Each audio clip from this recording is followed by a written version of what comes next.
Okay, wow. I'm having a lot of technical glitches today. It's great. I couldn't even get my my stream to start. So anyway, welcome to the first stream here. First stream. This is our stream Unreal stream today, and we've got our first change of our backdrop going on here. And Dave's like saying, "Finally makes it." Ah, man, I was having trouble trying to get on time, and then it's kind of funny that I was like, I have a button that I push on my stream deck that's supposed to like start the stream, and I'm like, all right, I'm all ready to go. Everything's fine. Everything's working great. Push the button, and then all of a sudden it's like, it like breaks and crashes. I'm like, what? It's hilarious. Anyways, so today the plan is we've got, we're going to be working on the facial targets, and we want to make sure that we get that working. I did not have the time I wanted to today to be able to do some R&D, so we're just going to sit down and figure it out together, I guess. Oh, Audrey's here. Will there be a fox? I don't know. Oh, one of my students today came up with a brilliant idea that I should do rabbits and bunnies because Easter's coming. So I'm like, that's probably pretty good. Appropriate for the backdrop type. Have some rabbits hopping around or something. A little bit harder of an animation to do. But, and then we can put some Easter eggs in all of a sudden, spontaneously. Well, maybe we'll talk about that today instead of my face target stuff if I get really stuck. But either way, I'll show you what some of the stuff I learned about this backdrop that got me getting it to work. Yeah, it was genius. I thought the same thing when she said that. I was like, oh, you are smart. That was good. And then I'll also show you some of the other... Oh, we got a different backdrop here. Let's take a quick look at the other backdrop here. Also notice the crickets in the background. That was ambient stuff that's going on. We also got this other backdrop, which I will... Oh, look, I don't even have to transition it. It just popped right in there. That's unexpected. It doesn't usually do that, but whatever. Anyway, so we have this other backdrop where we have my OBS must be like really screwed up right now because this is totally doing weird things today. So we got a different backdrop with like some swirling dust and stuff. I can't quite get the lighting right in this one. It's kind of hilarious. Everybody says my lighting's wrong in this particular scene because it looks like I'm supposed to be in the shadows instead of in the sunlight.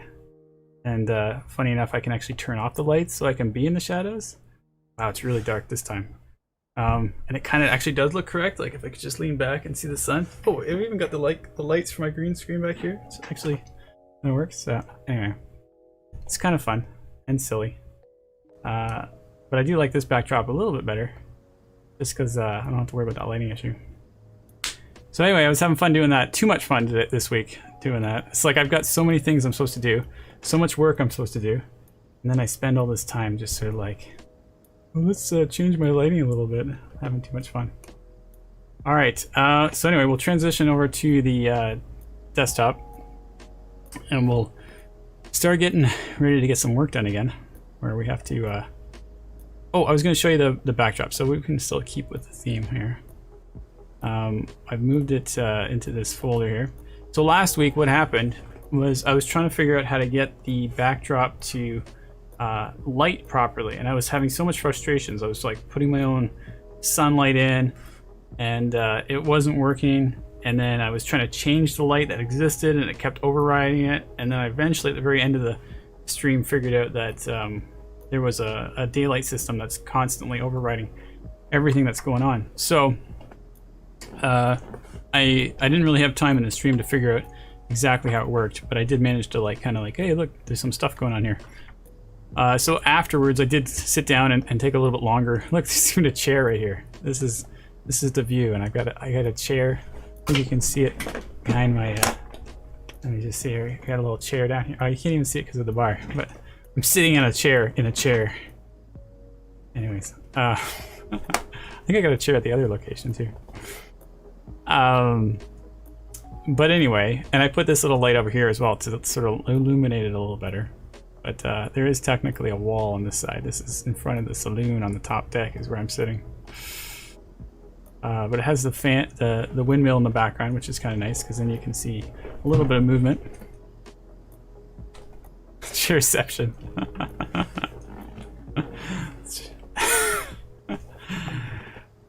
I think the other chair is actually a little bit different if I come over here. Yeah, it is. It's funny how, like, when you get kind of used to it, you'd be like, oh man, somebody put a lot of effort into this backdrop. They really did a nice job. Especially when you start changing the lighting, and we'll talk about that in a minute. But yeah, I've got another chair over here. That is the other location, looking this way. It's a slightly different chair asset, actually, which is kind of cool. They had 2 different types of chairs that you could work with. But yeah, if you play the level, you'll see that the lighting immediately changes back to that sunrise effect that we were having in the rendering currently. So it does have to, we do have to carefully be aware of how the light works. Jinx, Audrey.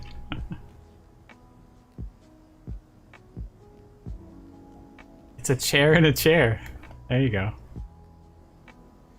It's pretty deep stuff right now. Chairs and chairs.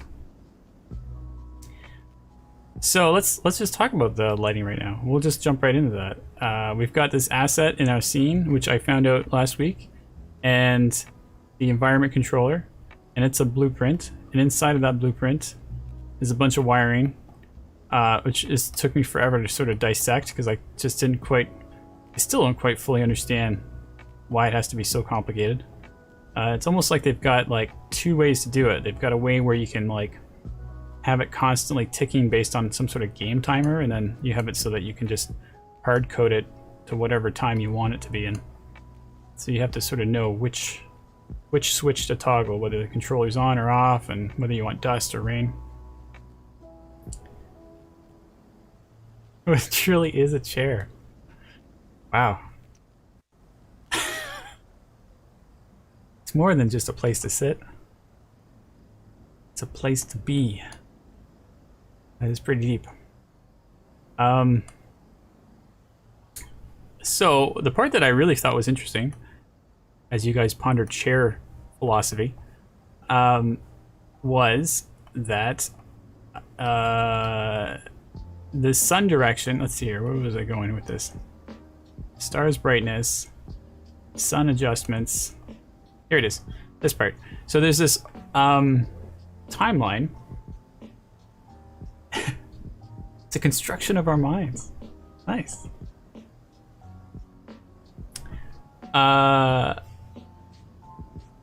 So this timeline, just for the context of people that don't know what timelines are, it's just like an option that you can add in mostly just, you know, these vanilla blueprints, and it gives you a place where you can loop through you can add a float, and just it goes through a simple timeline, and you can get a value that's progressing through that timeline, which can be really handy. Like if you want a door open, you just put the door animation curve in there, and and then you can just animate the door through the updates of this value data. So in contrast, here is their timeline. When you open it up, it's like it's got tons of curves in it. It's full of stuff. It's even got color values and all kinds of stuff. So in here, they are modifying values like how much to change the rotation of the sun, how much to change the timeline in game, and there's some for like sun intensity, sunlight intensity, star brightness, fog extinction. That's the interesting one, fog extinction. So as you move from like midnight of the one day to midnight of the second day, it's able to manipulate all kinds of values, like how much fog you have, what the color of the sky is, what the color of the light is, and it does this full-on daylight nighttime thing. So you can see the sun color turns a nice orangey thing when you get to the sunset. It's crazy, way more sophisticated than I was fully understanding at first. Big Glob of Glue says, the idea of the chair preceded its existence. The idea of the chair contains its purpose. Plato believed that just as you have realized what a chair is, so too can all humans do so by thinking, by using their minds. pretty good. I gotta say, you guys are pulling way more out of this chair than I was expecting.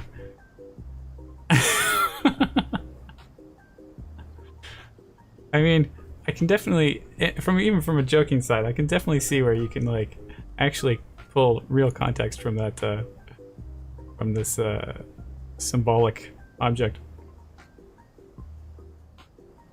Anyway, so that was the fun thing with the timeline. I actually had a little trouble figuring out how to work with it, but it does actually give you a lot of cool data.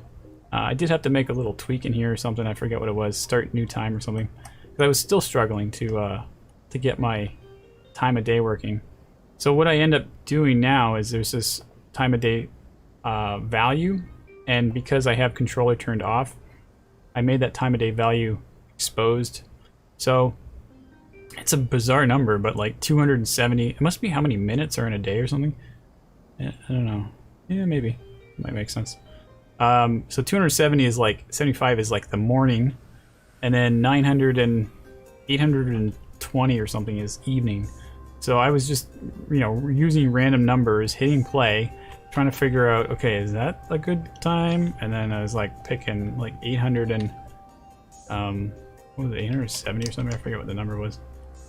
And that'll be like the sun's going the other way. That's sunset.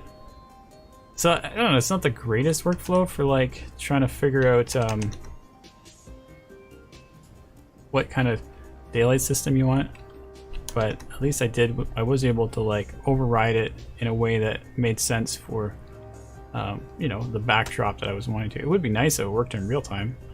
Maybe there's another way you can set it up so that instead of it overriding it, because I think it's coming from lighting system updates is where it's pulling that data. Oh, see, I don't even know. I can't find references. It gets too complicated. Oh, time of day, clamp value between 0 and 1200 goes into the start time of this timeline. Okay, yeah, that's what it was. So then in this timeline, it's looking for, you know, whatever, 50, 270, finds that point in the timeline, and that ends up being all the data that drives the sky and the atmosphere and all that stuff. And I have seen a setup very similar to this when we're dealing with like aerodynamics and airplanes and stuff, where it was like, you know, as you change your speed, the forces that push the object up changes, and it's like the lift patterns, and it's all based on math and stuff. Like it can be an interesting way to visualize the physics that would happen in real life, and kind of get you similar results. Not that I'm really that worried about that right now, but anyway, that's how we got to there. I'm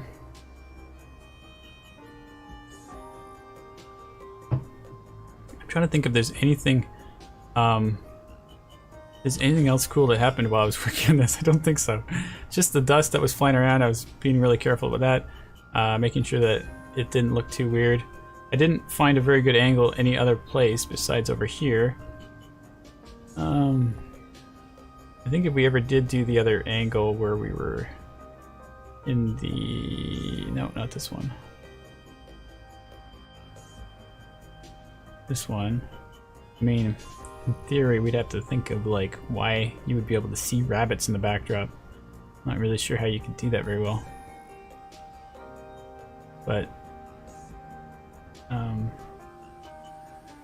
anyway, we'll talk about that in a bit, or later, another time. It's closer to Easter, I guess. Just jump that over to the other backdrop for a second here. Because when I'm standing here, my shoulders are pretty much blocking the entire backdrop. You can't really see much in terms of anything, unless there's like a rabbit, you know, maybe back here on the deck or something. I don't know if that makes sense.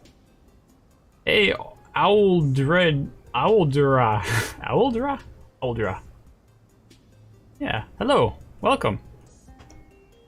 Sorry, we're going into slightly unnecessarily complicated conversations, but now we're talking about bunny rabbits hopping around in our scene, so we're shifting gears real quick. But yeah, we could probably put like eggs and stuff on these barrels and maybe think of something like that.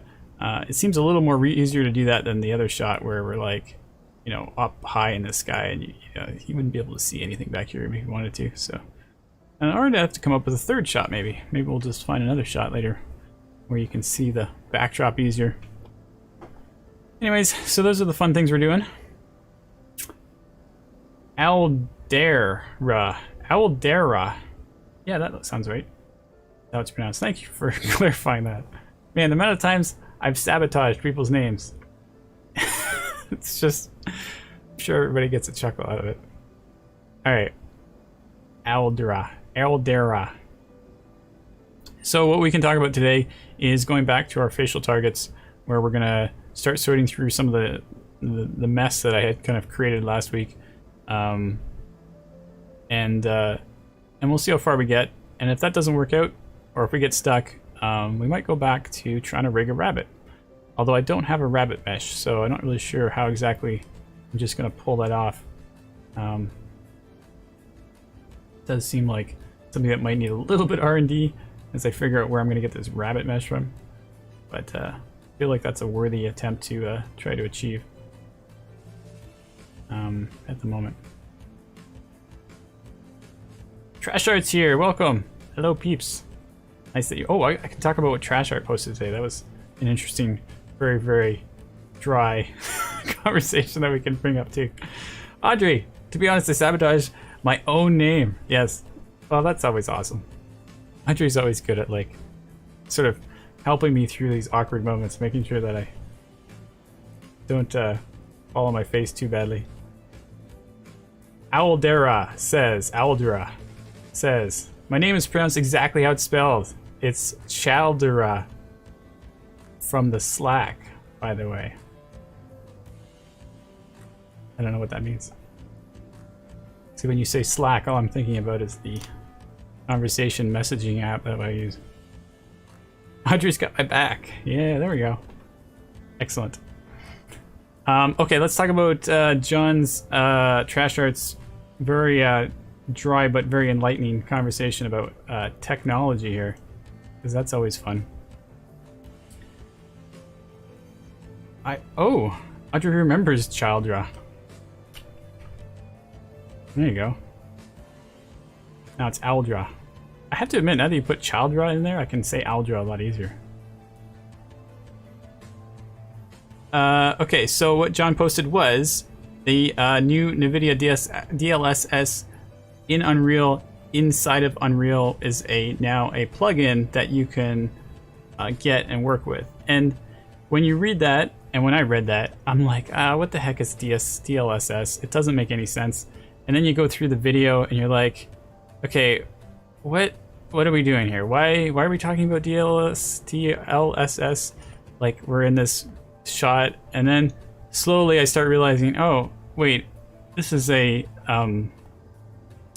enhancement to the quality. So then like ray trace quality, and you start realizing, oh yeah, look at the lighting in these shots are really impressive. Look at the shadows, they're all like blurred shadows.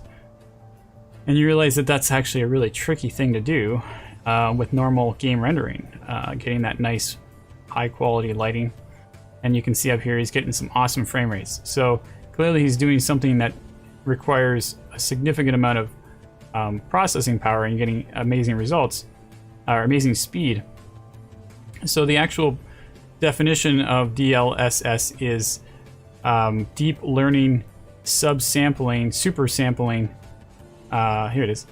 And so it's basically taking this AI learning data and applying it to your image in a way that can finish your image before the computer needs to finish processing all the proper sampling for ray trace. So you're getting like free image resolution, or really cheap image resolution from this deep learning process. And it's technology that has just been kind of hitting the surface of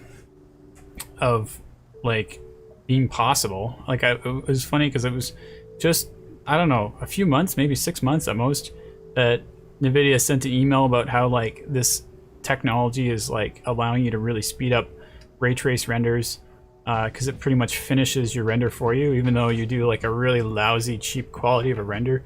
this AI will like finish it for you and know how to make it into a full image.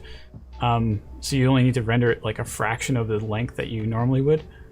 And so it's converted into a plugin that you can actually, you know, wire into your blueprints fairly straightforward. I mean, it doesn't seem like it was too crazy to do, and get those amazing AI results into your imagery with like extremely fast frame rate for what you would normally do. And I think John was mentioning about how like they were really intending this to be more of a game thing, but it's, you know, as of recently they're looking more into it for speeding up like movie render queue renders from Unreal, which is it just goes to show that like you're gonna get super awesome results from Unreal without having to work very hard. It works only with NVIDIA cards and Tensor cores. Oh, NVIDIA cards with Tensor cores. Tensor cores are, is that the RTX of NVIDIA? Because yeah, it was, I think it's special NVIDIA technology. Is Tensor Core, because he was saying he had a 2080 in his computer at the time of the video, so he must be like 2000 series and 3000 series video cards. You can use it, but like it's pretty neat. It's definitely like one of these like major shifts in technology where you go from like, you know, things that would take a while to get that kind of super crisp quality you could actually see at 60 frames a second, and you're just like, whoa, what happened? How come my computer is able to make this amazing imagery so fast? And it's because of all that deep learning technology. So it's kind of cool, super nerdy, super boring, and difficult to register what's going on when you see this, but it is kind of neat to understand that, you know, this could be easily utilized and also provide a substantial improvement in your quality. So it's cool. And thank you, John, for sharing that. That was something I probably would have glossed over, especially today with my lack of attention span. So many things going on. So it's nice to have. It's always nice to have people post good, smart things on Slack, and then you can go and learn from other people's work of finding stuff. I guess that's kind of what these streams are all about, really. All right, so I guess what we're gonna do now, we're gonna move over to more dry and boring work. We just kind of do fun stuff in the beginning, and then we get into like, we could do a little bit of grind as we try to get through some stuff. This time the grind is going to be, I have to open up Maya and slowly start working away at my targets. I have to clean it up. I have to like start assembling it, making sure it's ready to go so that we can get a pipeline where we figure out what's going on, why my targets are not working very well, and we'll see how far we can get with that. Let's see here. Where did I put all this stuff? Force and backdrops. Now we want character. Oh yeah, animation backdrops. That's the source, Skull Chaser. We're gonna open up the face poses animation Maya file. Audrey, and then there's me posting gorilla kinds. Yeah, don't worry. We're all we've all got amazing skills and directions that everyone else is just like, what? How do you do that?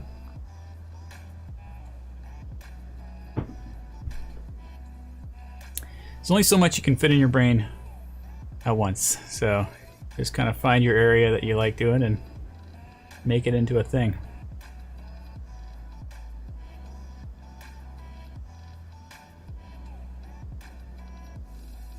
Okay, so one of the boring things I have to do today is rearrange my bookmarks, which I messed them all up yesterday. It was kind of hilarious how John managed to create a script for us that made it all work nice and easy, and he did it while I was like moving keyframes around. Like, it was amazing. That was after the stream was over. I was like thinking about it, going, wow, she did that while I was like moving keys around. That was pretty fast. What a turnaround time on that one. He's been just on his end going, getting it all fixed. Audrey, what do you do that if that's not deep, what is? Why do you do that? If it's not deep, what is? If that's not deep, what is? Why do you do that? Oh, I see. We're going with another philosophical statement here, I think.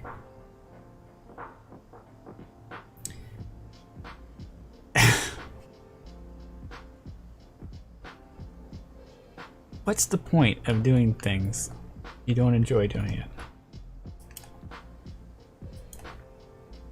Yeah, there's, oh man, there's a lot of philosophy there. And it goes into way more complicated conversation than I'm willing to step into because I know how bizarre it gets. Alright, so we're gonna get into we need the animation timeline here. If you guys have any questions or anything, if you want me to review or recap what I'm doing right now, feel free to ask and I will do that because I am kind of jumping in the middle of something.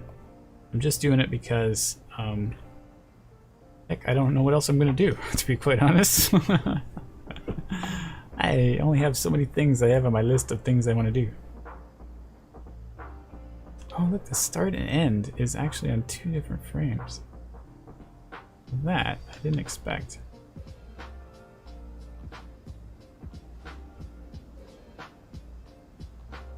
Go to the manager. Can we edit all those things together? Yeah, we can. Neutral.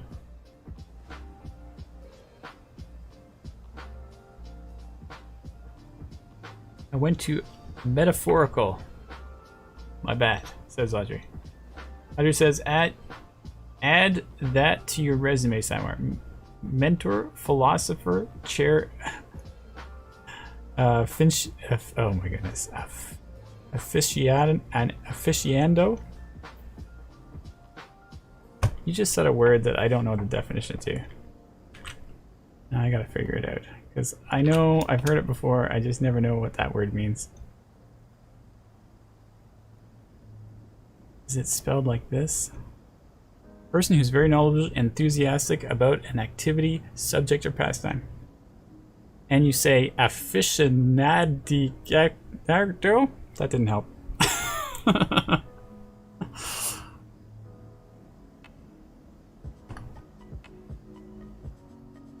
There you go. It's a good word. I just don't know how to say it yet, so that's not gonna work for me. It's like, what did you just say? Sorry, I can't quite pronounce that word yet. See, I don't know if I should put it on my resume because if someone asked me in an interview, I'd be like, oh, sorry, I don't actually know what that word means. I'm still learning.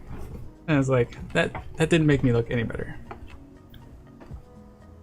Alright, this is, frame 1 is, hopefully, these are still pretty clean for my keys here. I think frame 0 is the right one. So this would be 1, 1, 2, 2, 3, 3. Look how tiny they get. I don't know if that'll work or not. 4, 4, 5, 5, 6, 6, 7.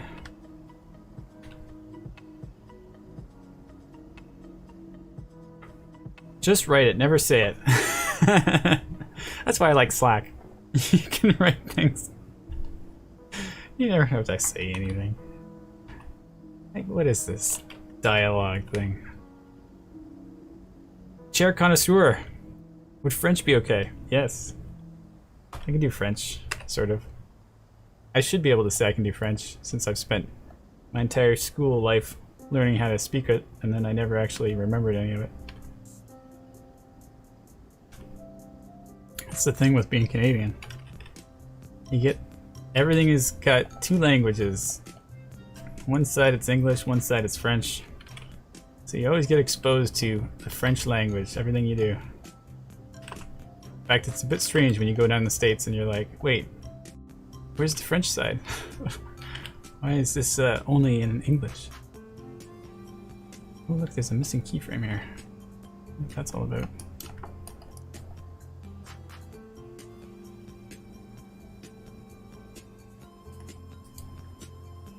Oh no, look at the mess. We've got keys all over the place.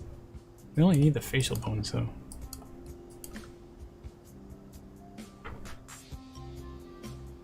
Audrey, that's what I hear the most. I did X amount of years of French, can't speak it. Yeah. Yeah, that's pretty much everyone I know in Ontario as well.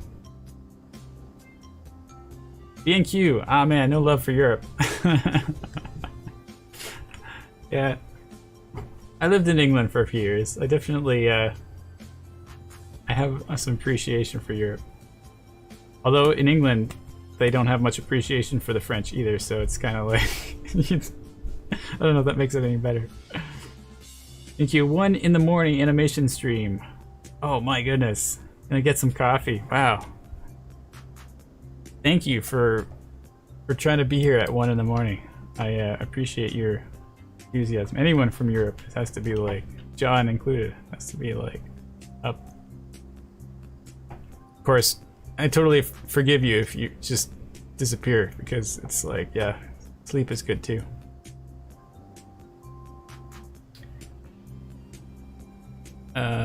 Let's see if I can get the, where's my option to pick facial joints? I don't think I have one that does all the facial joints.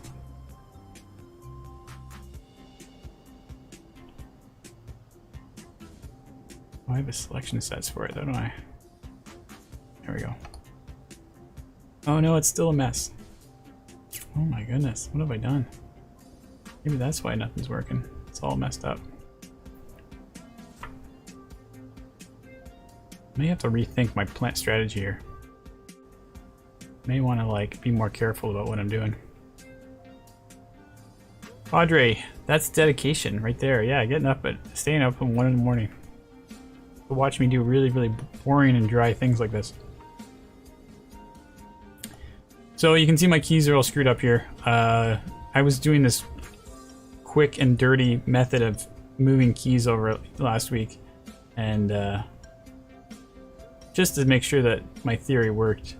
But now I'm starting to think I'm just going to go back to the original one so I don't have to worry about remaking poses, because it's faster to like fix the timeline than it is to remake those poses. It took me a long time to do those poses. Plus I'm trying to like incrementally improve on my poses, so I want to see what the first pass looked like before I move on to the second pass.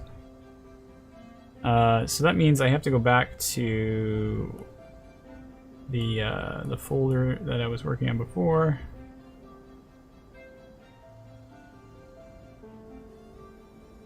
I'm gonna go back to my Perforce, because my Perforce keeps backups of everything, assuming that I keep submitting it. And this particular version, I don't think I actually submitted it yet, so let's see. I had a couple students this week interested in accessing our SVN school database for source control, and so we may actually start getting students to work on it. I have to sit down and get them all set up.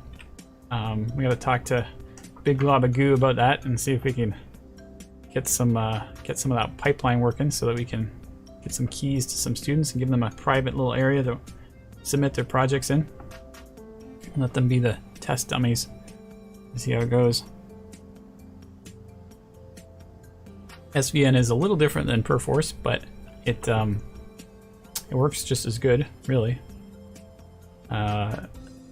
Only just like minor issues I have with SVN over Perforce, but the other side of the coin is that Perforce has got this whole unique interface that's kind of complicated to get used to, so it isn't a perfect world either, even though most studios are using Perforce, including Epic. Okay, here's our face poses. I'm gonna actually submit this as a quick and dirty timeline fix.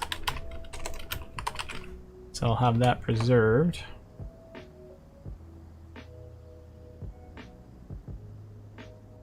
And then we go to the history of that file, and we can go back to look, wow, all the way back to January 28th. So we'll get that revision. And then I'll check that out so that it's the older version. I'm not going to save my current file because it's pretty messed up. Did I read this already? B&Q said that's maybe messed up sleep schedule. I think I did.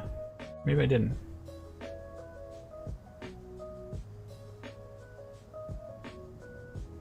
I forget what I was talking about before that happened. Anyways, I'll just ignore that.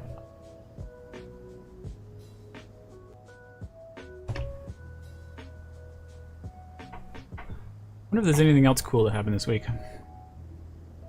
That's in any way relevant to what we're talking about here.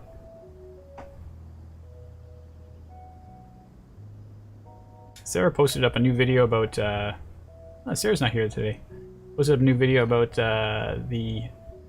using the rig system in Unreal, which was kind of cool. That let's see if we can find it for you here. Animation that uses the control rig inside of Unreal to animate this simple robot. I will show you. And it's a very new video, so I haven't looked at it. I haven't seen it before, and I haven't looked at it yet. So we'll kind of take a look at it. I'll take a look at it offline and see what see if there's anything cool from here. But I noticed the whole video is about him rigging. So he's setting up the rig, which is it looks pretty neat, and I like how it's a very simple rig. Oh, here we go. I was just going to talk about how you can't see the animation portion, but maybe I'm wrong. He did the walk cycle here. Or did he just show you an existing walk cycle that was already an animation clip?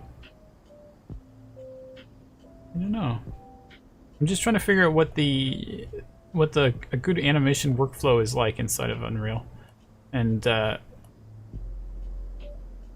see if there's anything that I can gain from that, so we can get I don't know, do some basic 101 rigging, animating, you know, in Unreal. I keep trying to bring it up, but it's just such a new tool, such a new workflow that it's a little too early to be recommending anybody actually use it yet. But I am. Oh, here we go. This is the animation part. So yeah, he's inside a sequencer, putting down the keys, posing the rig. So yeah, I'll have to take a closer look at that and see how to use the control rig. And it will keep changing and evolving as time goes on, as usual. So it's not usually finished and ready to go on the first pass. You have to kind of let them do their fixes and workflows. Audrey says, depends. Used to wake up at 3 a.m. for work.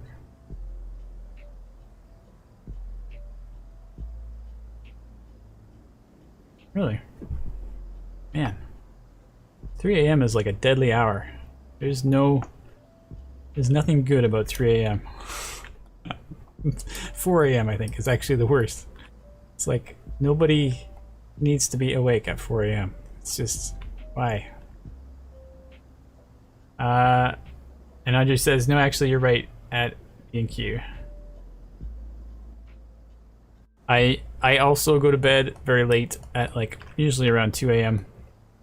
And but for me, I actually really like that workflow. It seems pretty good, but it's a bit of a disaster in the morning where I'm trying to like get some sleep, and I got 2 kids and they're like making a ton of noise. And it used to work a little better, but now it's getting a little more destructive.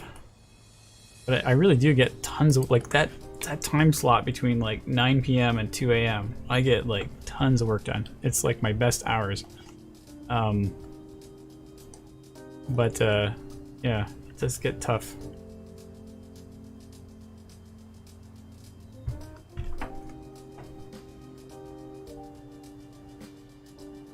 Audrey, you just go to bed at like 7 or 8 p.m. Am I missing part of this conversation? Because I feel like I'm missing important information here. It's possible that my restream bot is not working very well either.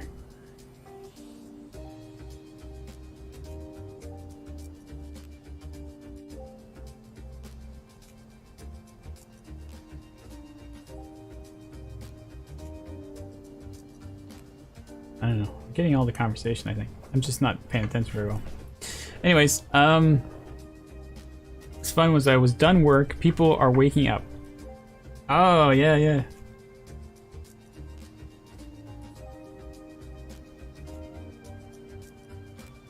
No good questions were ever made after 2 a.m. Ted, how I met your brother.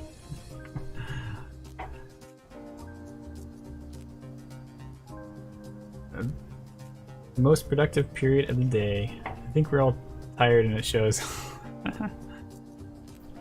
Yeah. Man, I cannot do tired very well, that's for sure. I do pretty good at, you know, well, actually I don't do mornings very well either. My brain is just not able to focus when I'm tired. And mornings I'm still like half dreaming, so I can't quite focus. But that's why the end of the night usually works really good. I'm able to like stay on top of what I'm thinking about, doing stuff. Unless I'm tired. Okay, so here we are with the original file, and we're just trying to look through the poses here. I've got to somehow get this sorted again, where currently we've got all these bookmarks assigned equally to where the keyframes are, and there is this confusing little situation that happens out here where we have a neutral one that's just outside of the blink left, and I'm not really sure why blink left is even... Oh, we have 2 blink lefts. We're gonna get rid of that one. That's what it was. I'm gonna try and do this correct this time here. So that first frame is actually on frame 1 and 2, and it should be at 0 and 1. And that will help. So it looks like each bookmark is about 1 frame long, from the keyframe to 1 frame afterwards, and that's what gives it that little bit of length. That was the default settings, apparently. Oh, and there's also some spelling errors, I think, in here. Like, J is capital J. And, what was the other one? There was another one that was, oh, capital M. Sure these are all correct.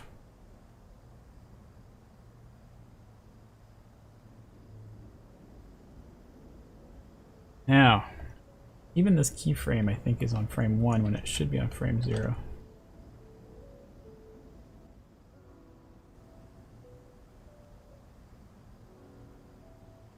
I've carefully made sure I got all the controllers selected here, so I'm not going to worry about hopefully messing up, only moving certain keys and not other keys.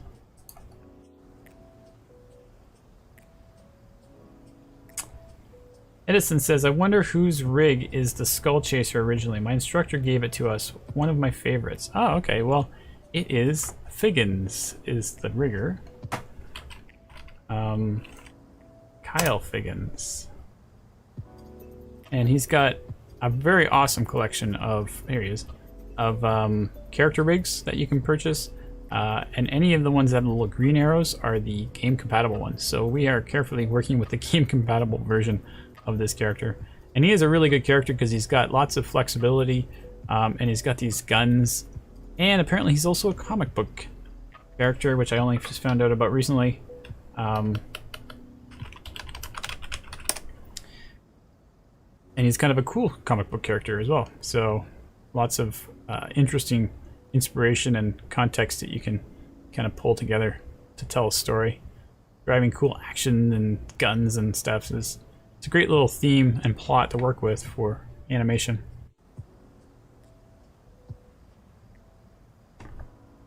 But all these rigs are really nice. They've all got really nice details, lots of features, a great variety, and so many of them are game compatible, which means they you just do your animation, put it right into Unreal, and get it working. We've had a few students, or at least one other student for sure, that had a lot of success taking these character rigs and putting them on Unreal. Hey, B&Q got that down too. Kyle Figgins. Yeah, it's a great rig. And it wasn't even me that decided to use this rig, it was more like I asked Mark Polyblank, and Mark was like, I would use that one, because it seems to be quite successful and popular. So I was like, okay. That ended up being the starting point for how we're going to do these face targets. And then when I was doing my face targets, I really didn't understand what the pipeline was going to be that we were going to use to make it so that it works on an iPad and you get that real-time facial recognition coming from the iPad. And so I kind of just winged it with a pipeline that I'm sort of familiar with, which is kind of a joint-based pipeline where you make a timeline of keys. And it turns out it ended up working out. So this ends up being the best way to do it. The only problem was I did each key on every 5th frame instead of every single frame. And that has turned out to be a bit of a pain because I actually want them all to be scaled down to just every single frame. And there might be some smart math conversion I can do that brings them down to every single frame. I was trying to use the different frame rates, but I couldn't find a frame rate that actually worked out mathematically because it's on 24 frames a second, so kind of a difficult equation to work from. So I'm not sure if just like scaling it manually until... Or wait, maybe we can do a little bit of math here. What if we take... Oh no, come on, undo. There we go. We have 260 frames. What is that minus divided by 5? Gotta be like 53. So if the length of the timeline is 53, then we should have pretty close to keyframe on every single frame. And then hopefully the rest of it will just snap conveniently. We'll do that. And then we'll do snap. Still didn't work perfectly. Got a little gap here. And the problem is if the two of them are too close to each other, they'll actually like stick to each other. And then you've got like a keyframe on one side of your key and a keyframe on the other side of the key. And it's a real pain in the butt to fix. That happens after I snap it, of course. Edison says, wow, I never imagined there was so much to it. Cool. Yeah, I mean, there is a surprisingly large number of free rigs out nowadays. It doesn't usually like... There was a website or something that somebody posted up on our channel. Let's see if I can find it again. Animation 3D.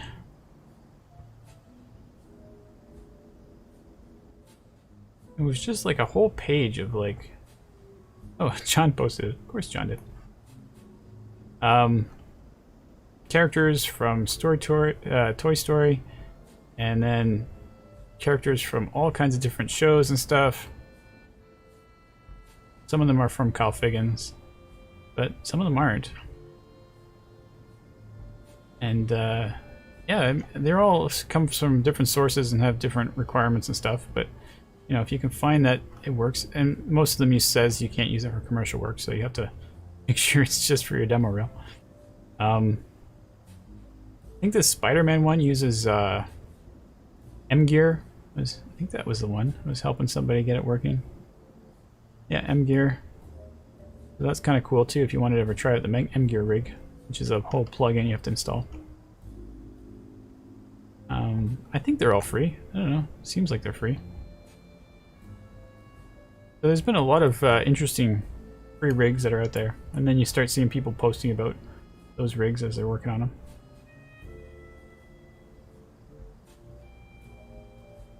Thank you. Did you take frame 0 into account?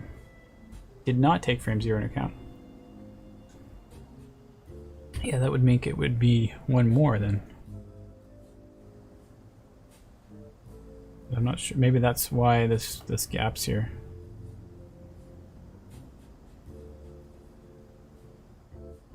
Hopefully it's just like a matter of doing this, right? That would be awesome.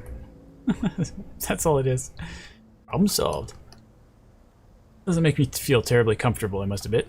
Let me do the face controls. Select the members. Let's see if there's anything too crazy in these curves here that looks like two keys back to back or anything. Actually, it looks pretty good.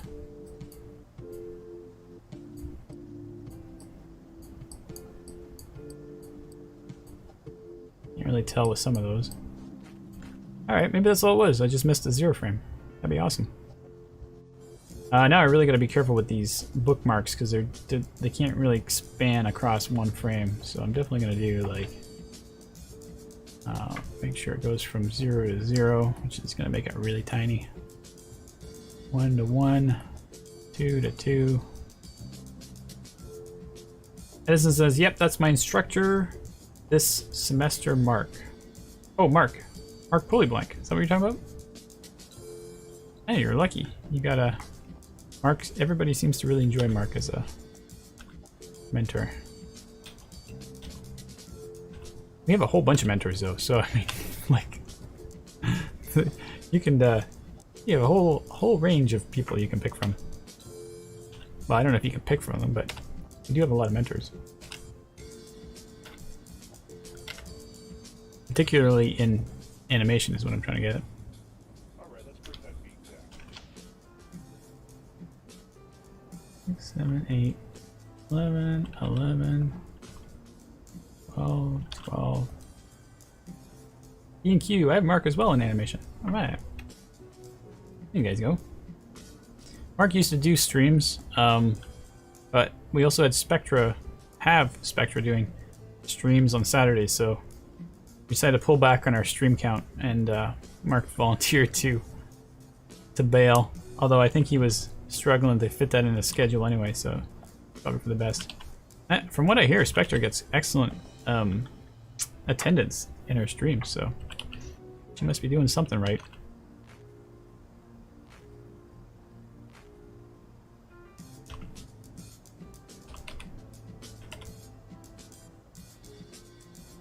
Audrey, yeah, she's really fun. All right, that's great. She's also got a good time slot too. That's great. Like a Saturday afternoon like that. Personally, I like to take my Saturdays off, so I don't think I'll be taking advantage of that time slot. But it is kind of nice that she's available for that. She's actually still a casual mentor, so she gets paid just for that stream.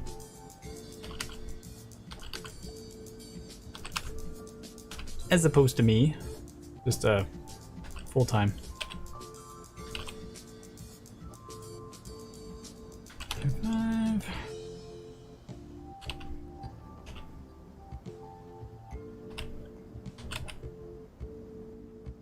Audrey says, that makes sense. Yeah, because like who wants to volunteer to do a stream on their Saturday night?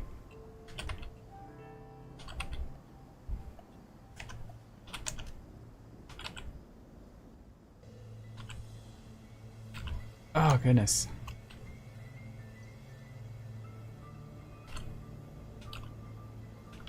So I told you this is gonna be really boring, so here we are.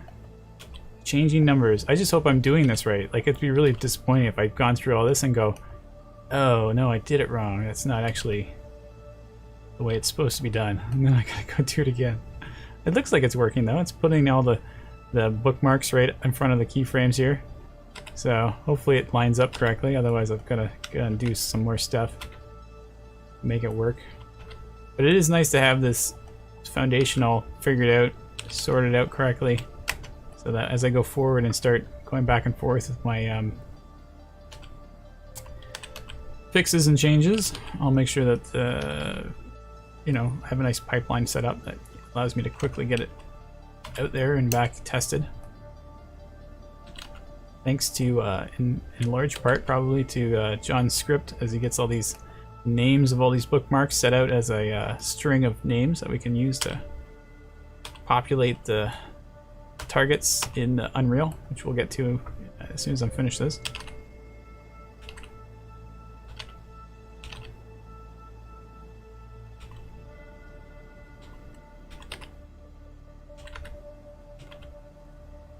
Matthew, hey Matt. Literally just finished watching paint dry on a tank, so don't worry about the boring stream. You literally watched paint dry on a tank? Is that like a physical tank? Or is it like a virtual tank and you're working in Substance Painter?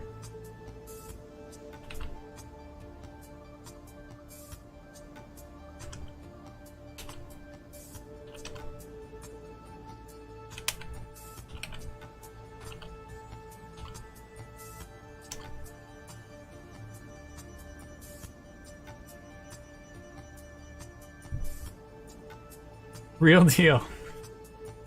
Man, that's such a good story. Like, what are you doing watching paint dry on a tank? Seriously. What's your side gig? I'm a mentor and also part of the military, painting tanks. I'm in Substance and using it as reference. Ah, okay. Yeah. This is a big part of art jobs. They aren't always fun and exciting. Sometimes they're just gotta get it done. And just sit there grinding through it. Alright, look at this. All my bookmarks do match up to my keys, so that works out good.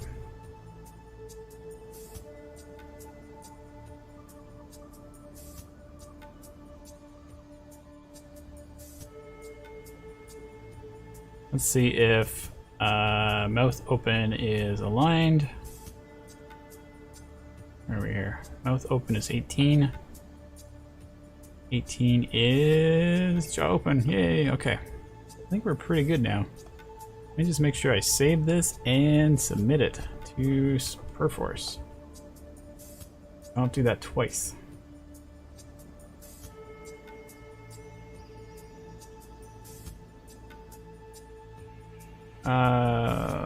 Audrey, and when I don't torture recruits, my favorite part-time is watching the tanks try.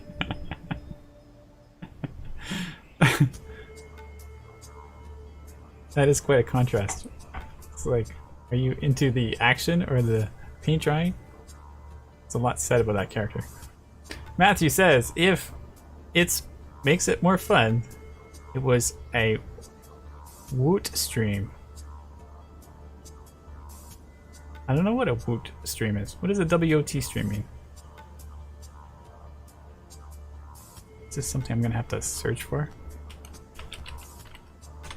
It's probably gonna be something really obvious and I'm just like, what? World of Tanks. Oh my goodness, it really is. It literally is all about tanks. I'm not sure if this is the game I did actually look at a game that was all about tanks, because there's quite a few of them. Is this the MMO one? The one that's online? I guess I can find out.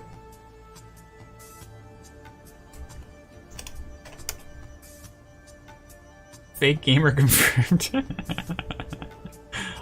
I looked this up once. It's a game, I think. I'm not very up with the current games. Anything that goes out of my violence realm of my 5-year-old and my 3-year-old, I really like. I've lost track.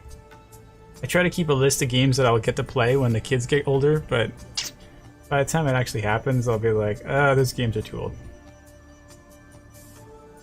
Yeah, it is an MMO.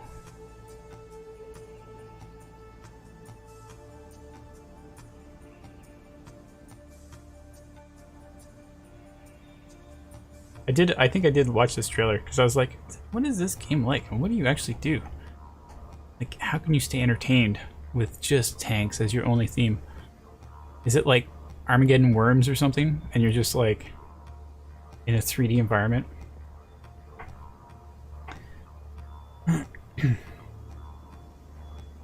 Matthew, there are 2. This is War Thunder. Oh, okay. Oh, I was looking at the wrong one maybe. Audrey says, yes it is. Oh, I didn't catch what the timing was on that. Yes it is, like, it's like Armageddon, Worms Armageddon. That would be hilarious. I don't know, shoot stuff? I guess that's the element. I guess that's the element that probably attracts people. I have a really big gun and I'm shooting things and they're blowing up. It's entertaining.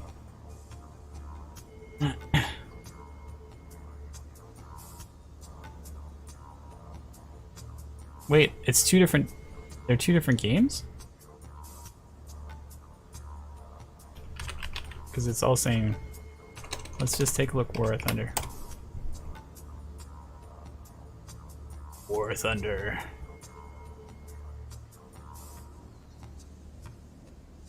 Oh, this and War of Thunder. I get it. This is the other massive multiplayer game that involves tanks. Like Battlefield used to be all about tanks and airplanes and stuff. Then they went into, I think the Star Wars Battlefield is the big one nowadays.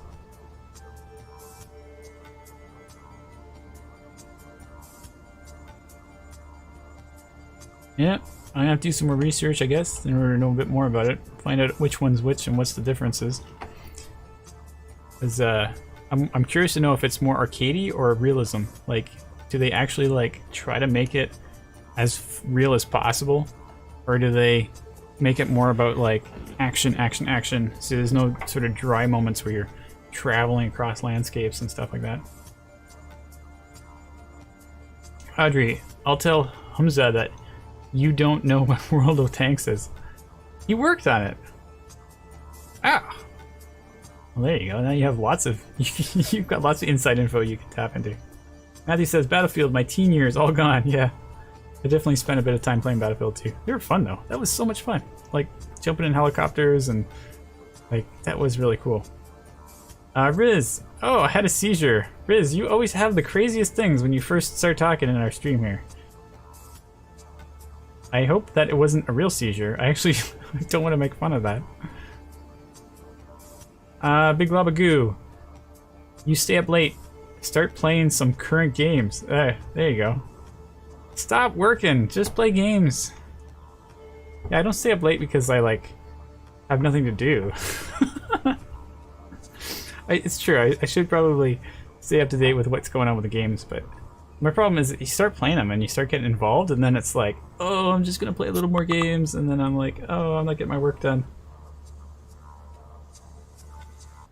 So I have a certain dedicated time where I play games with my kids, and we do actually have a lot of fun playing games. So I kind of like designate my game playing time when I'm watching the kids.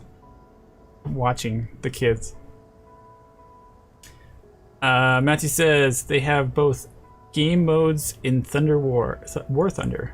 Not sure about World of Tanks. Oh, they have both arcade and realism. Okay, well, that makes sense because I can definitely see like an appeal for both of them. Riz, it was a real seizure. Wow, sorry, Riz. Hope you're okay. That sounds kind of serious. Thank you for joining our stream, though, Riz. Appreciate that you made it here. Audrey, and then it's already the next day. Yeah, well, by 2 a.m., technically, you're right. Hey, you might as well just stay up. Morning sun's about to rise. B&Q, just call it collecting references. Yeah, that's what we always say. It's all about, you know, reference gathering. This is the common joke in the games industry. Like you're working in a studio and they're like, oh, I gotta check the reference. I gotta do some research. Gotta go do some research. Gotta go play like whatever the newest game is. In fact, I think when we were at Silicon Knights, they even like we had a games library, so you could like borrow games from the library. And I from what I understood, I think they like wrote all those games off as like an expense that we were doing research. It was great. We had all these games we could use. Thank you. That's what I do. Yeah, there you go. I'm pretty sure you could probably justify writing off games, but personally, I'm not doing that because I'm like, nah. Pretty sure my games that are like Lego games are probably not going to get written off as a valid excuse. Doing lots of research for Lego games. Riz, is that General Grievous? Oh, this character? This is Skull Chaser from Skull Chaser. Skull Chaser is an actual character, comic book character. We talked about this a little while ago earlier. check it out. He's a pretty cool character, and you can get him. Well, I think you have to pay for him actually, but he's from Pal Figgin's Rigging. Matthew, Lego equals white boxing. Yeah, that's true. It's like the basic beginning of an actual level. No, I think the game that I'm most interested in, and I keep talking about it with another friend I have, is about like dinosaurs, and we're really looking at like how can we make a dinosaur chase game for kids and kind of combine these elements that they really enjoy, where they love being chased and they love dinosaurs, and like if you can do it in a way that isn't like violently scary, and kind of build it like a couch co-op type of gameplay. I think there's a game there that's enough different that it wouldn't be in the same category as like Lego Jurassic Park or I don't know. A lot of inspiration was coming from like Hello Neighbor, and I think there's a pretty fun idea that we could probably try to explore one day. But the thing is, by the time I get time to actually work on the game, my kids will be too old to actually test it. So it's like this is a balancing point of like my life is too busy to work on a game, and then that's my moment where I can really like make a game that I know there's a demand and there's a lack of content in the actual marketplace right now. Because otherwise I would buy it if it existed. Riz says, I made my speedlander fly, my land speeder fly. Yeah, you were talking about your land speeder last week, or one of the weeks ago. So I'm glad to hear you got that working. Is that in Lightwave that you're animating that? I remember you were working with Lightwave. 253. Alright, so I got my asset submitted. I think I did, or did I not get to this part? Submit. Or wait, usually what you can do is... hold on a sec, this might actually get tricky because I've got this out-of-date version. Sometimes this doesn't work as smoothly as I like it to. Adding, or fixing keys to a single frame. Let's see if this works. Oh no, it doesn't work. You gotta resolve it or something. This is probably gonna take too long.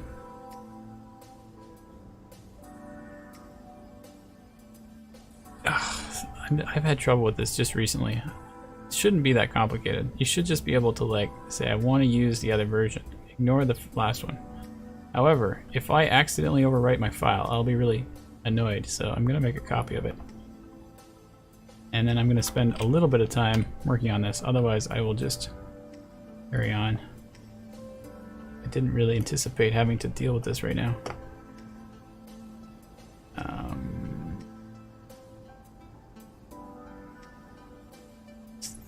They usually tell you... Wait, what? Now I can submit it?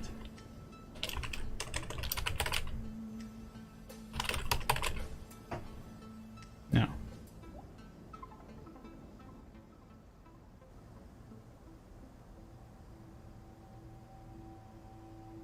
What is the deal here? We got 2 pending checklists. There it is. It says out of date. Get latest revision to set up a resolve. This will not overwrite your copy file. See? I'm reading it out loud because you're gonna realize that it's a lie. So I'm gonna set up a resolve. Or no, sorry, get latest revision to set up a resolve. So I'm gonna get latest revision. So it sets up a question mark. And then I'm gonna hit submit. Fixing keyframes. Unresolved. Resolve files before submitting. So now we have to resolve. Oh, okay, here we go. Maybe this will work. Accept. To decide whether I'm going to accept the source or the target. So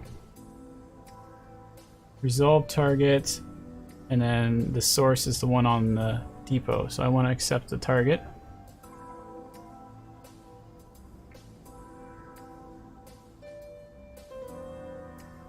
There we go. Did work that time. Hey, I just figured it out. Right now I'm going to submit it. And also check it out. There. Now if we take a look at our history, we have It doesn't actually tell you what just happened there. I think there's another way. Was it stream graph or something? There's a way that you can display it. Anyways, as you can see through my example, this is why nobody ever uses Perforce casually. Because it's like, what am I doing? How did I get into this problem? And SVN is a lot more simple, but a little more destructive on that front too. Oh, I thought there was a way that you could see it a little better in the history, but I'm not going to worry about it. Anyways, it did work, hopefully, so I think we're okay. So I was able to pick a version from the history, make it more current, and submit it like normal, and now it continues on. But I still have that middle version in there that if I ever need to go back to it. Alright, so I think we're ready to start doing the script again. So I put the script that John made for us up into the library rigging channel, and or I think it's actually in the Maya scripts channel. And this is what you can use to, if you're in a situation like I am, where you have all of your keys are labeled with a bookmark, and the bookmarks all have the naming convention that you want to use in the right order that it needs to match to. You can take that script, which, oh, here it is. It exists right here. I don't even need to copy it, and run it, and it will just output. It'll just go through your all your bookmarks that exist in the timeline, and go through them and print or get the attribute of what their name is, which is the code, and then print it, so that you end up getting this long list of all of the different targets that we need, except for the top one, because that's not actually a target. That was just our default pose that I refer back to. And now what I got to do is export this as an animation timeline so that we can bring it into Unreal. So I'm just going to say I don't want to select the controllers. I need to select the actual skeleton. And so I'm going to grab this node. This is because this is a game rigged ready character. It's got a hierarchy with just the skeleton joints that you're going to use to export to Unreal. And all these facial controllers are just moving joints skin to the mesh anyways, so it's not like it's using morph targets. So I can just rely 100% on the skeleton to export. So I'm going to use the export selected instead of the game exporter. And we're going to go to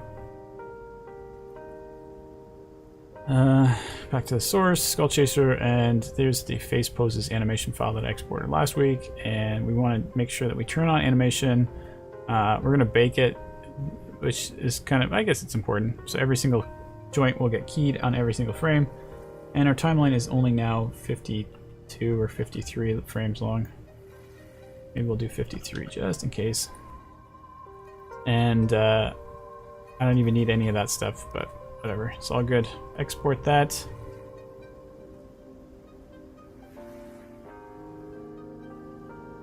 And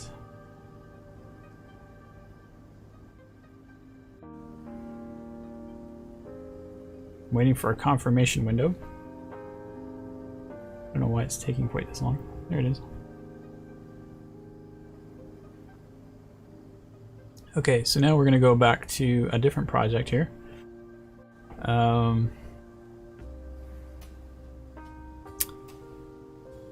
This is the Anim Backdrops project, which is on Perforce.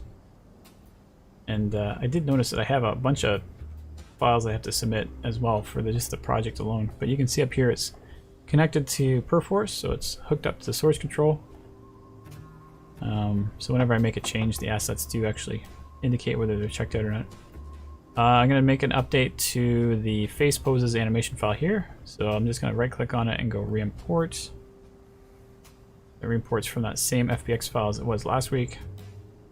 This is the asset that we don't need because we're going to reproduce it using the new batch thing we worked with last week. So I'm going to, oh, I'm connected to the animation blueprints.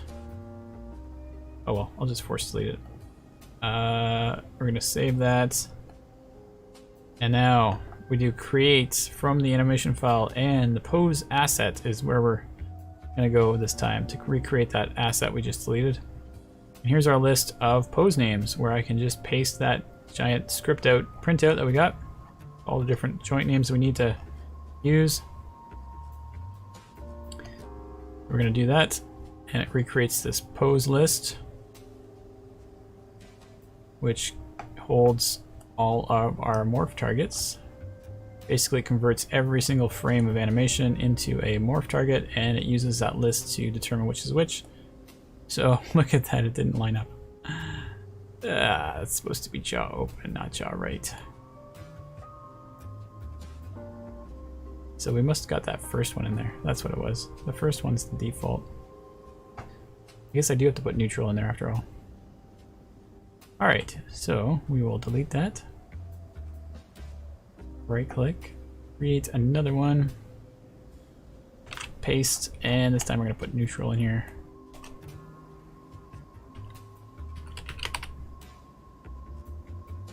And accept.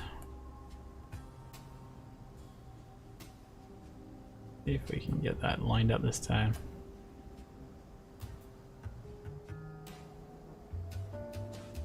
Oh, look, we even got an extra, that 53 frame got put in there. There we go. Jaw open. Okay, so I'm gonna save this. And this time I'm gonna submit it to Perforce using the option inside of Unreal. So, updating face poses with fixed timeline. Submit that. So, what I gotta do now is go to the animation blueprint and make sure that that's hooked up. We could just go right to testing it right now. Might actually be a good idea. So we're gonna test the facial thing. Everything's already set up. Just have to open up the live link, turn on the iPad, which hopefully has batteries. Well, turn it on. Meaning, hold on, I gotta do my passcode apparently. Jeez. I have to think dynamically here. And then live link. Okay, so live link should. Oh, I had my iPad upside down. No wonder it wasn't finding my face. The live link should probably kick in pretty quickly because it's just off my Wi-Fi here. And so we're getting head motion, we're getting mouth motion. We're pretty much getting what we got last week, which was everything is super muted. But we do get the head motion pretty clearly. And we get a little bit of mouth movement, which means that something is picking up. It's just not very satisfying. And I feel like the actual problem is somewhere along the lines of the values that are being brought in from the live link is it's just too muted, and so I probably gotta like beef it up to match the target range, because if I look at jaw open here, it has to go from 0 to 1 to hit a full value. So it's possible I'm gonna have to do some testing, but the values coming out of there are just really small. But this is kind of complicated because now I've got to figure out how that works. This was something I was going to R&D before my stream, but I never got around to it. So we get to talk about it. The Skull Chaser face poses. We got our live link input data. This is looking at that pose asset that we just created. Weird why they have two. Reset the defaults. I don't know what that means. Hey, look, you can bind things to it. I wonder how that would ever work. Bind it to some sort of action that says if you change your character, then it will change the asset you're using, maybe. Group name, group role, group scope.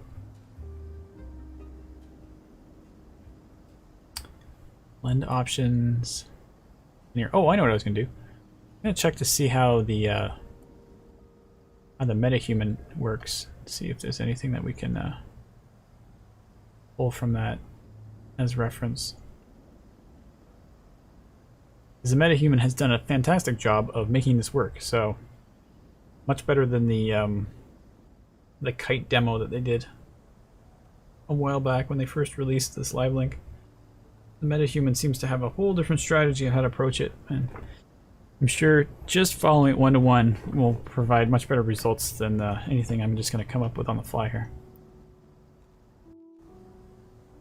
Although following it one-to-one is easier said than done, because it's probably going to be like ridiculous to actually figure out. But we'll try it anyways. So here's our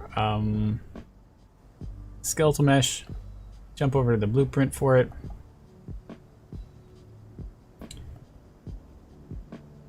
And we'll take a look at how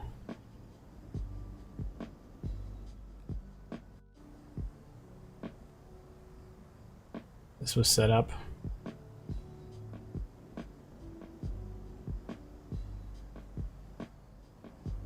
Live link face subject. Subject's name?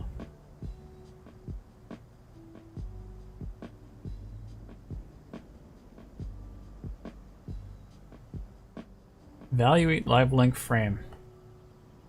Roll. Basic roll. And from here, you get head pitch, head roll. Is that what I'm already doing? I forget if I've done that already. It's been quite a few weeks since we did this setup on our end. Did I close my other project? When did I do that?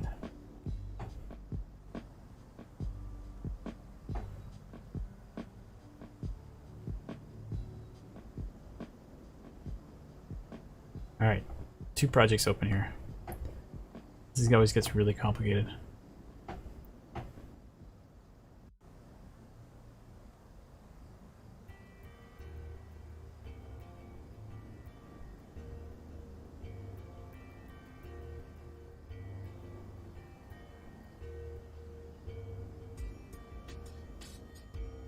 Okay, so we have just taken head pitch, head roll, make a rotator, put it into a transform modify bone. I think that we did that because we stole it from the kite demo, but they seem to be doing it a slightly different way, where they're getting the property value, they're multiplying it by 50, so they're taking that value and really increasing the amount. We took it and multiplied it by minus 90, which I think that's just to flip the axis, rotation axis. Oh yeah, these are also taking the rotation axis. So maybe I'm just looking at the wrong section here. What am I looking at here? Oh, this is the event graph. I am definitely not in an interesting place right now. ARKit head rotation. Set the ARKit variable rotator variable. Let's go to the graph editor. There's our ARKit head rotation that we're pulling in. Let's see where we're starting from here. We're using the body cache pose, which comes from up here, which comes from the source mesh component copy pose from mesh. I don't know what that means. But caching poses is a pretty good way to allow you to start 2 paths at once. Because you can only really have a single pose at once, but then you can blend. If you have 2 of them, you can start modifying the other one and blending it in. So if you want like the upper body to be blended differently than the lower body, you can take that original animation source and start manipulating, but only applying it halfway. I don't know. It gets complicated, but it's very powerful and interesting. B&Q, not stolen, inspired. I like that. That's good. That's right. We're always being inspired by things. Metahuman. Wow, that's so inspiring. I'm going to be completely inspired and take it all. Like link face. Like link. I think that's a spelling error. Live link. Pose. ARKits. mapping pose. Alright, that seems like what we had originally on our project. Retarget asset. What is this? This is a name? I feel like I keep running around in circles here. Live link structure. Yeah, it's just a subject name? Must be so that you can switch it between different characters. Mohammed is here. Hi guys, I am really enjoying being here. Oh, awesome. Glad to hear that. Thank you for mentioning that. It was getting a little quiet there for a while. We're just trying to figure out how to do this facial AR thing. We're gonna see if we can actually make some progress. What is interesting is that they're doing some really good stuff, like jaw open here. They are actually grabbing curve data from a source, which seems like just like self. So it's kind of the sort of stuff I want to do to be able to enhance our curves. Interesting that they use jaw open and mouth closed. Oh, I think we looked at this before. This is a way to make sure that your mouth closed is a pose that looks a lot like jaw open, but if they're used at the same time, they're going to double transform the jaw open. So I think what they're trying to do here is make sure that only one or the other gets driven. So you don't get that double transform on the jaw. And it doesn't sound super logical, but it's... I definitely, when I was making that pose, was wondering how exactly we were going to not have that problem. Mohammed says, sorry for my English. Yeah. No worries, did fine, doing good. Control expressions, mouth, lips together, down, left, down, right, up, left, up, right. Modify curve. There's just not enough information here for me to understand what's going on. We're blending it, alpha, curve values. How are we even getting these curve values? Modify curve doesn't probably give us all that. So how the heck did they get all these inputs in there? Oh, add curve pin. Ooh, look at all these curves we can do. I wonder what these particular curves are for, because they're definitely not the kind of targets we created for the facial expressions. They might be for something much more subtle. Let's go take a look at what it looks like. We're just going to turn that off, and we're going to check out something that's called control, I think. Oh, never mind.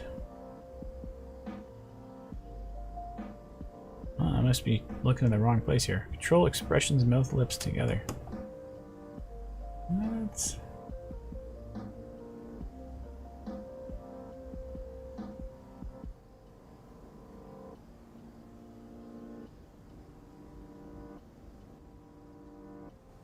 Those are actually the target names.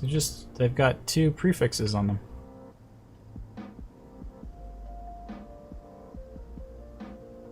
So mouth, lips together, upright.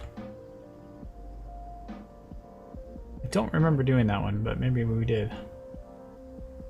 Mouth, lips.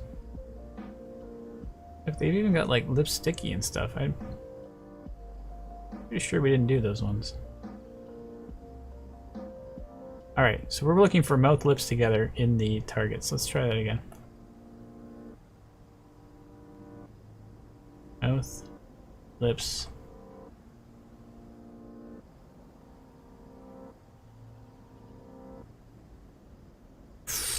These are all named completely different too. It's very hard to keep track of all this stuff here. How are they separating them out here?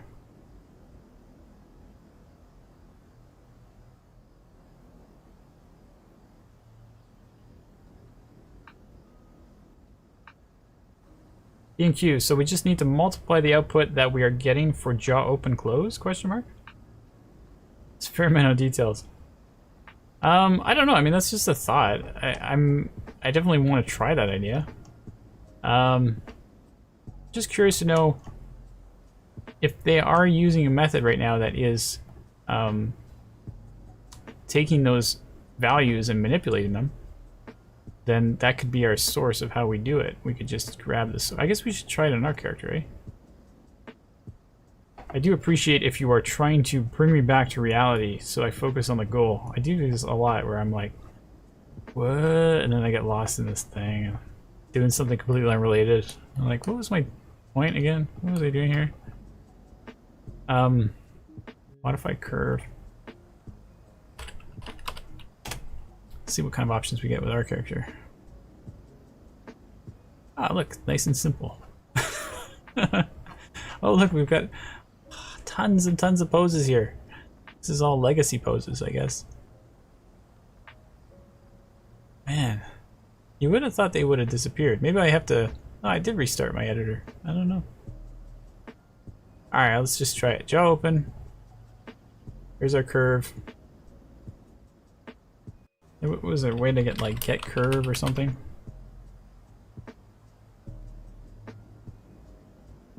Get curve value, and then we just say jaw open.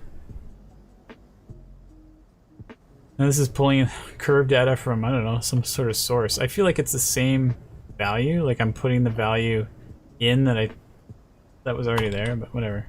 We'll start somewhere. Float times float. And we'll put like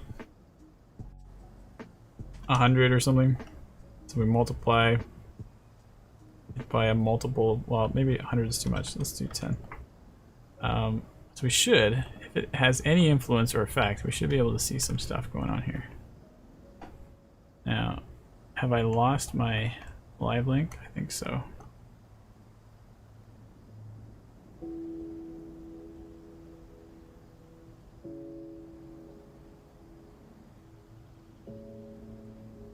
I got two versions running live link right now.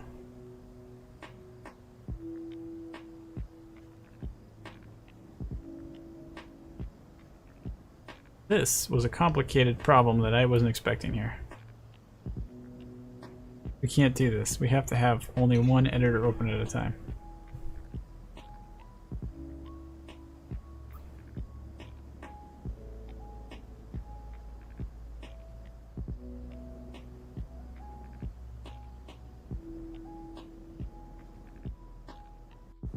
We'll try it now. Does it work? No. Wow. Wish I could just like refresh this thing. Boy. Okay, so if I want the live link from the other one working first, let's open that one first. And then I'll open the MetaHuman afterwards.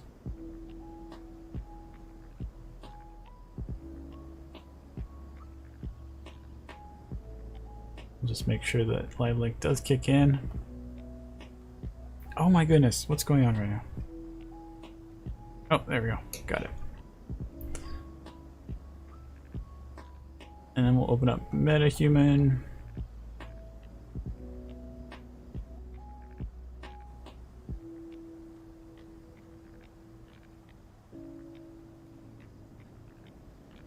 Jump back to our character. Ooh. Oh, look at this. It's doing stuff. Oh no, it's just playing the animation. I got too excited. I was like, oh, it's doing it. It's actually doing it. Alright.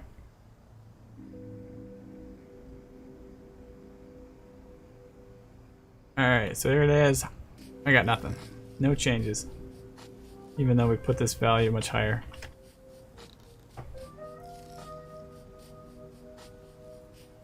It does try to do something, but same as before. Okay, so I kind of assumed that that value that was not really going to work, but it's worth a try. BQ, can you get a live reading of value that you're getting for jaw open when you are testing it? Yeah, that's where we should go next, eh? We should try to figure out if we can get some value data coming from this. I feel like if I explore this a little bit more, I'll probably, hopefully, stumble across an answer. So currently we just talked about this one, and then we have this one, which has a whole bunch of values that are hard-coded in. It's actually interesting. And that must be going into a blend. Here's our per bone blend. So in a per bone blend, you can choose the bones. So they're just picking, looks like facial roots, which is probably like the neck head joint and the neck joints. So they're determining that those joints are going to blend 100% with whatever's coming in from this data. Oh, and that's where we're doing the whole, like, I don't know if that makes any sense. Why are we caring about jaw movement if we're only talking about these bones? Oh wait, they might be doing everything out the hierarchy too, though. Blend depth. Blend depth 0 might mean it goes up the hierarchy. I forget how that works. So maybe it's everything up the head and nothing down below it. Not that there's that much skeleton on this character below the head anyways. Here's a little bit.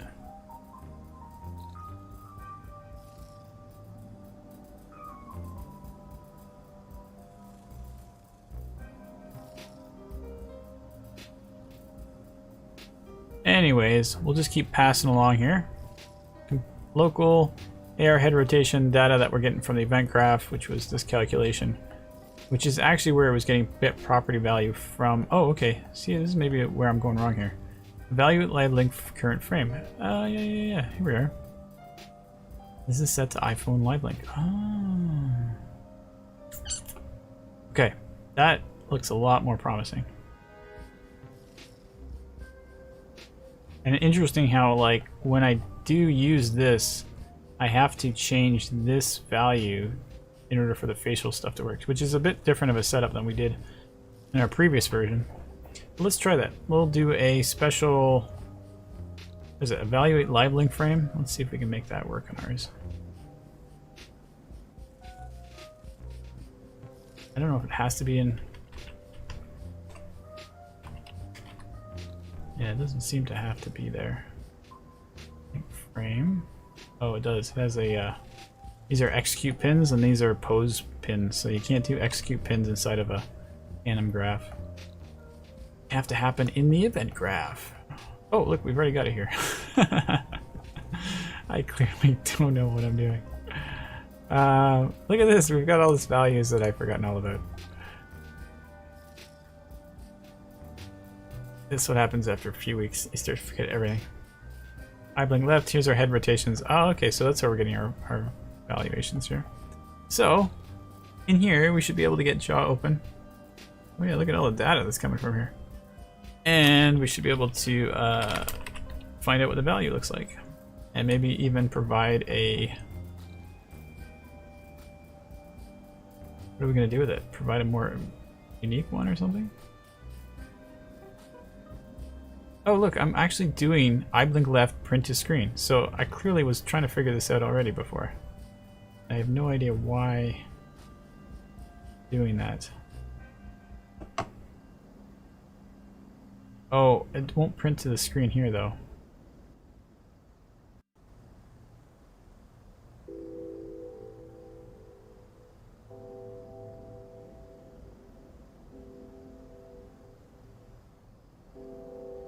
Don't be afraid to borrow. Chord progressions. How are we gonna get that to print to screen? These tiny things. Just snatch them all. Oh, I know. Inside of the preview, you get to see these values live. So if it's just a variable, we should be able to see the value live. Jaw open. And we'll make another variable called jaw open. That's one of the reasons why I can churn stuff out, is because I don't have a problem reusing. There's music with dialogue, which is always really distracting. Set jaw open.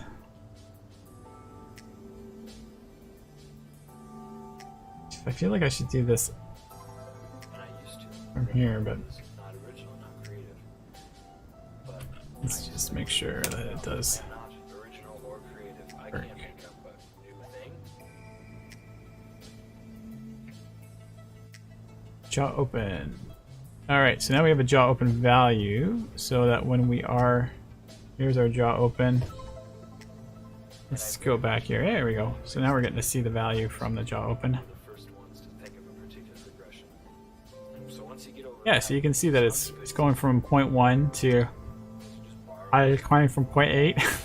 I just love doing the jaw open while trying to talk. So we're getting the value correct. Nobody is really dictating who's driving that value though.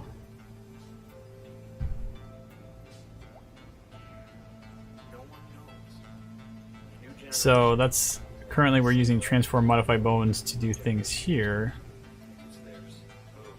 Alright, let's go back to MetaHuman and see if they've got anything we can steal from. Obviously, chords and melodies, there's only so many different... I gotta change this song.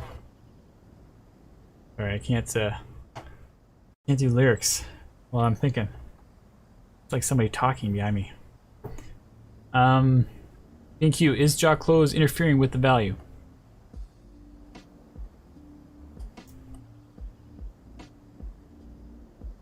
Interfering with the value?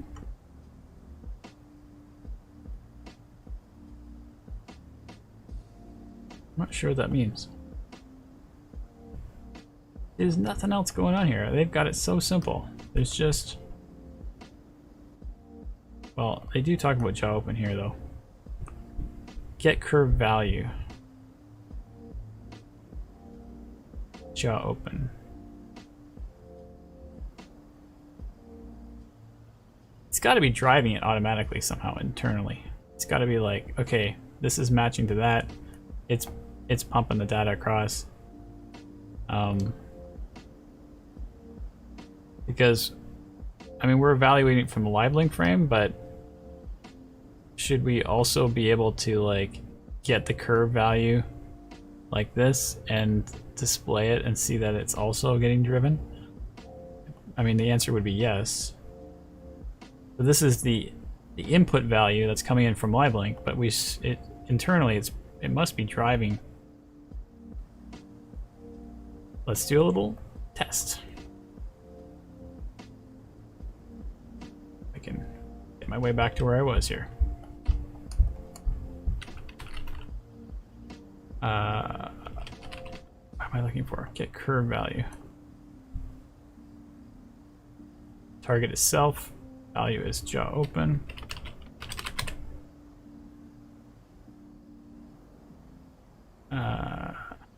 We're gonna drive jaw open local.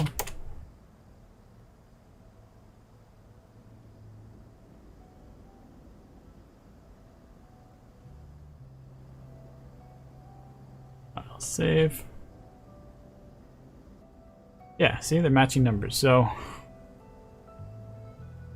the one that's coming from the source and the one that's local are the same. So I don't know, it's all happening under the hood somewhere. maybe I should take a look at like some of the settings they have for that particular node here. They've got root motion for montages only, head air kit rotation, live link 00, dot open alpha 0. Nothing really interesting there. What do we got here?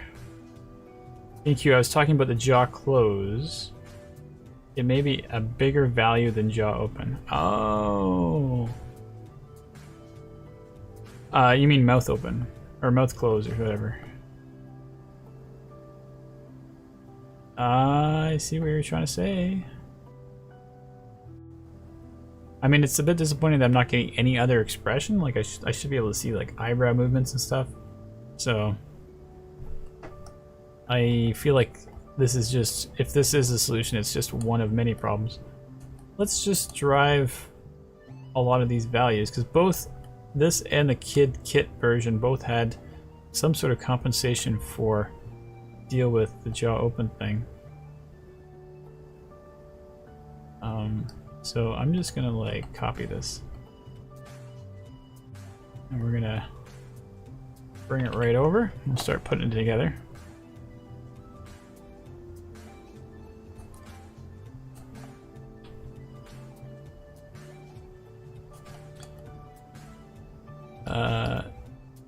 Now, what the heck does this mean? I still don't understand this part. Source mesh component.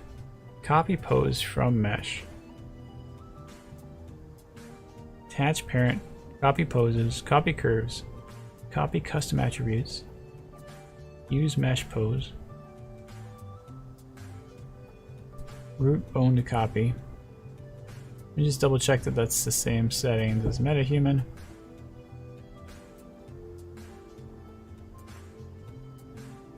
Yep. Okay. Well, we're gonna go with it.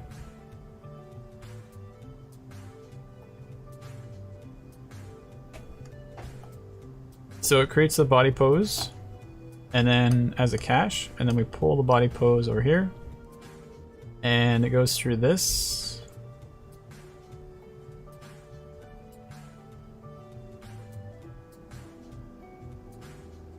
Live link remap asset. That sounds cool. This is this attribute. We don't actually have that as an attribute, so that probably won't actually compile. Oh, it does compile. How is that possible? Pretty sure we need to have a variable for that. Live link. I don't know, maybe not. Wait, sorry. Live link face subject. Live link face subject. Okay, there it is. That is what it is. So I'm gonna take that. And we like promote to variable.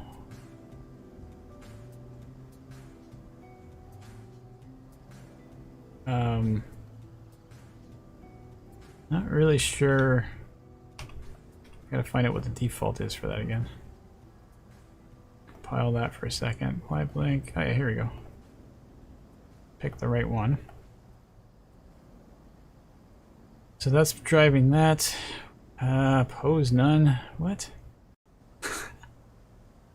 Oh boy. So much stuff I don't know. Oh, okay. It's supposed to be something. AirKit mapping pose. What is that? Is this the whole list of targets? Okay, that's what it is. Alright, we kind of did that already, I guess. So I should be able to just... We're kind of duplicating something that already exists, which is this thing right here. Or, yeah, that's it. So, same story. Grab the skull chaser poses. So that's, I guess, in sense, taking the live link pose, driving it through the different poses that we have so that it influences the body, I guess. I don't know, hopefully. And now we're taking the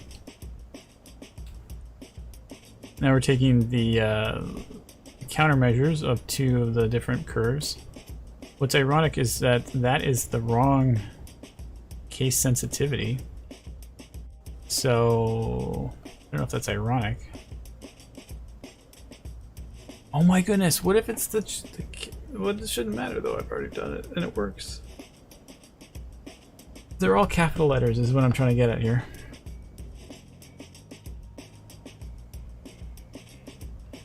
Maybe case sensitivity is not even an issue. Maybe I'm just thinking it is. I have no idea why. I thought they were all supposed to be smaller first letter. Sorry, I'm just going to double check just for sanity here. Go back to the ARKit blend shapes.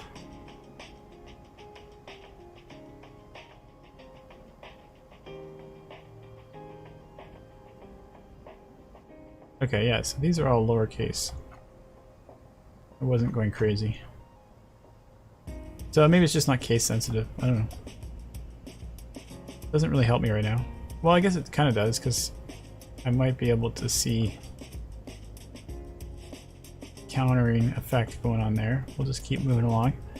And then slot, default slots, that's fine. That's for any montages that want to run on top of that.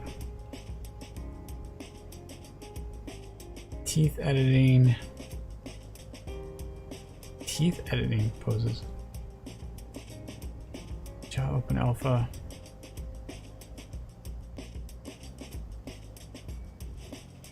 Kind of feel like this is overkill right now because I don't even know. I guess some of these I do have. Teeth show alpha. Wow, I have like 2 minutes. What am I doing? Where did all this come from? Jaw, mouth open. Oh yeah, there's 2 variables. They are set to a 0 default and a 0 default.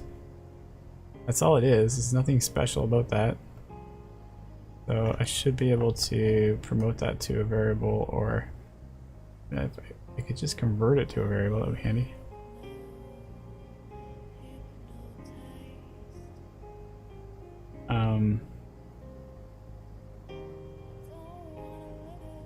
I'm pretty sure, based on my time available here, I'm not going to be able to test anything. I'm just going to leave it in limbo, which sucks.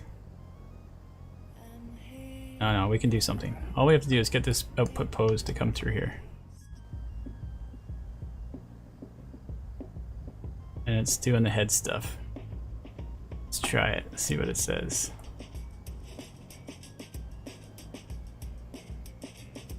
Oh look, we broke it. Doesn't do anything now. So that's something, I guess. Not a good something. Let's just make sure this is matching.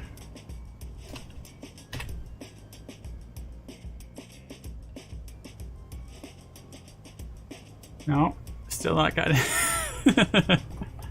Isn't that satisfying? When you get to the end, and nothing works.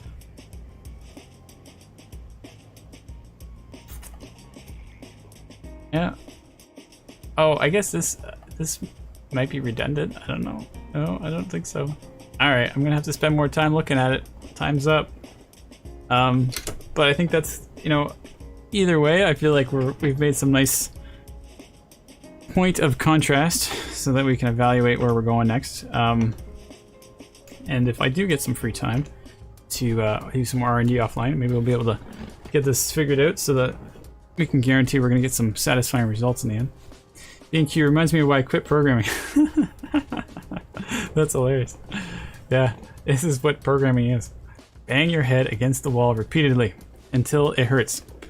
Anyway, thanks for everybody for showing up. Audrey, appreciate the little message there at the end that you grabbed there. And I will see you guys again next week. All right, take care, everybody.